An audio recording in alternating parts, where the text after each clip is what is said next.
世界一面白いアクション RPG を作る。これを人生のメインクエストに掲げております。ハイタカです。今週はガードと回避の実装を主に進めていました。この2つの共通点は、スタミナを消費するというところですね。ゲーム全体の方針としては、攻撃とかダッシュにはスタミナを消費せず、いわゆる防御系の行動ですね。ガードとか回避でスタミナを消耗していくと。で、スタミナがゼロになると、スタミナ切れ状態になり、防御系のアクションが弱体化してしまうと。このスタミナ切れ要素に関しては、敵キャラクターにも同様に実装予定ですので、攻めるときも守るときもスタミナの概念は大事になってきますよと。実際にそれぞれの要素を見ていきましょうか。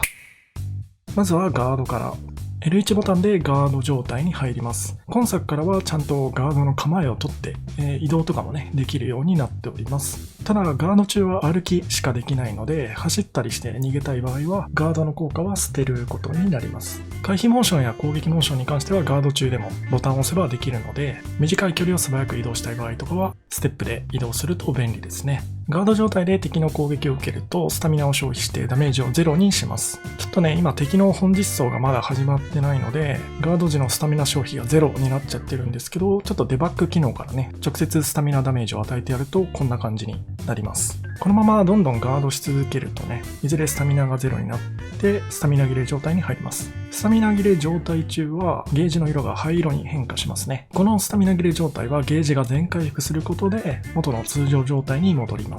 そして先ほどね、スタミナ切れ中は防御行動が弱体化するっていう説明があったと思うんですけど、このゲージが灰色の間にね、ガードをしてしまうと、ガードブレイクのモーションが出てしまいます。つまりスタミナ切れ中も一発だけ敵の攻撃を防ぐことはできるんだけれども、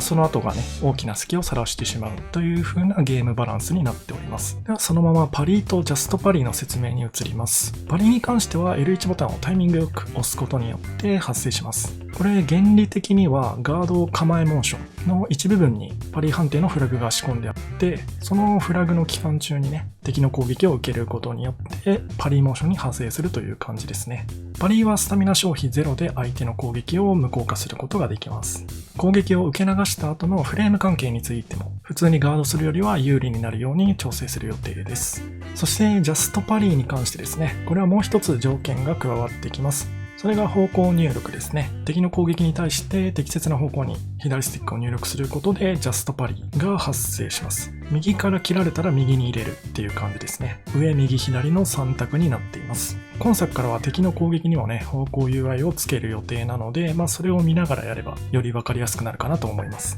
ジャストパリ成功時はご覧のような特殊なモーションが発生して、で、これまだね、ちょっと実装できてないんですけど、敵側の方でも非パリーモーションというね、こんな感じのモーションを再生予定です。攻撃を受け流されたことによって、オットット的なモーションが出てしまうというイメージですね。この両者のモーション再生が終わった後に、パリを成功させた側はね、確定で一発殴れるようにする予定です。なので、ガードの全体的なプレイ感としては、基本的にはパリ、通常パリを狙いたいですよね。ガードするとスタミナが減ってしまうので、パリで基本的には立ち回りつつ、相手の攻撃をね、見切ったタイミングでジャストパリを狙っていくというような戦闘イメージになっていくかなと思います。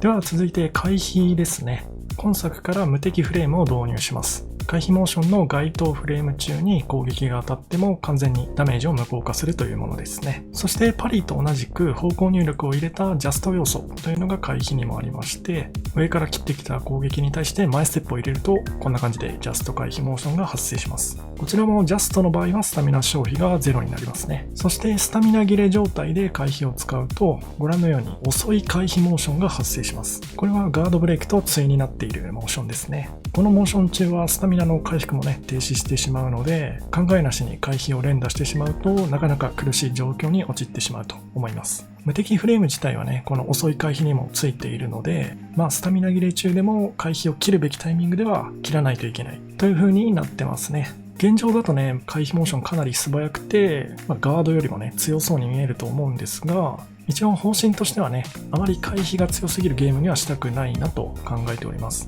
スタミナ消費のパラメーターだったり、モーションの性能なんかをいじって、もう少しね、控えめな性能にしようと思っています。上手いプレイヤーほどガードやパリを対応するっていう風なね、そんな感じのゲームにできたらいいなと考えています。もちろん初見の敵相手の時とかはね、バックステップなんかを意識的にね、多めにすることによって様子見に徹するみたいなプレイングもありだと考えています。